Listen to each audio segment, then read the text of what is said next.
Εδώ το βουνό γύρω-γύρω ήταν δάσος παλιά. Όχι, όπως είναι. Όπως είναι. Όπως είναι τώρα. Πότε έγινε η μεγάλη πυρκαγιά που το κατέστρεψε? 44, πιο μπροστά. Πιο παλιά, δεν το θυμάμαι. Πιο παλιά. Μία ήταν το 44 και μία ήταν πιο παλιά. Και τι δέντρα είχε, κύριε Δημήτρη? Διάφορα δέντρα. Όχι πεύκα. Όχι πεύκα. Άγρια, άρια, πορνάρια, ζελινή και πολλές εμείς τέτοια ασούμε, όχι πεύκα. Ψηλά όμως, είχαν ψηλώσει, είχαν γίνει σαν δέντρα αυτοί, α. Είχε άριο τέτοιο χοντρό. Καθάλα. Αυτός όλο μας έβαζε καβάλα στα άλογα και μας σκεπάζαν αυτά από πάνω. Και πάλι, φαντάσου να δεις τι γίνεται. Στα άλογα. 2 μέτρα κορμός και από εκεί και πάνω. Και παραπάνω. 5 μέτρα κορμός. Μάλιστα. Απλά είχε βιοποικιλότητα μεγάλη, καταστράφηκε μεγάλη, το έφεγε το 85 με τη χρονιά τη μεγάλη. Ναι. Είχε τρομερή βιοποικιλότητα και φοβερή πανίδα. Φοβερή πανίδα.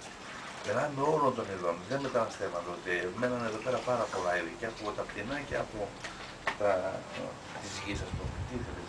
Λίγη τέτοια πήγα δεν στην παραλία. Είχε πολύ πανίδα. Το 85 τελείωσε. Και επειδή είναι καλογερικό μέρα. Από πότε ήμασταν πιζερκάδες, είχαμε τα γελάγια εδώ στα πάνω, ήταν όπως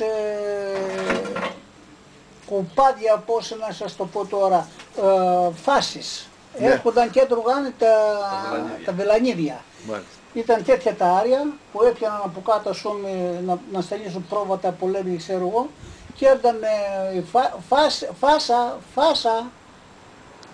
Ήταν ένας Βασίλειο πατέρας με ένα παλιό όπλο και πήγε γιόμιζε ένα δισάκι φάσες. Άμα και σκότωνα πάνω, μαύριζε ο τόπος, τόσα πολλά πουλιά εκεί. Δεν τα σκορπίνες έβγαζε που τα μάκια απ' έξω εδώ. Σκορπίνες, δεν υπάρχουν. Τρέπασε από αυτό το μπαλκόνια να χταπώ και αυτά είναι κάτω. Ήταν τα χρόνια εκείνα... Εδώ μέσα στον κόλπο. Εδώ μέσα πήγαινε, τα πόδια απ' έξω χωρίς βάρκα. Τα ποδά μου καμιά φορά δεν τα épρεξα στη θάλασσα, αφού κοιμούνταν οι κυράκοι ώσπου να σκοτεί, πήγαινα εγώ αυτό πέρα και λέει πήγε στο γελό, λέει κι όλο και πεθαμπόδα, τι έκανε. Έτσι. Ασχολούνταν κόσμος και με το ψάρεμα εδώ, αλληλεία? Όχι, μονάχα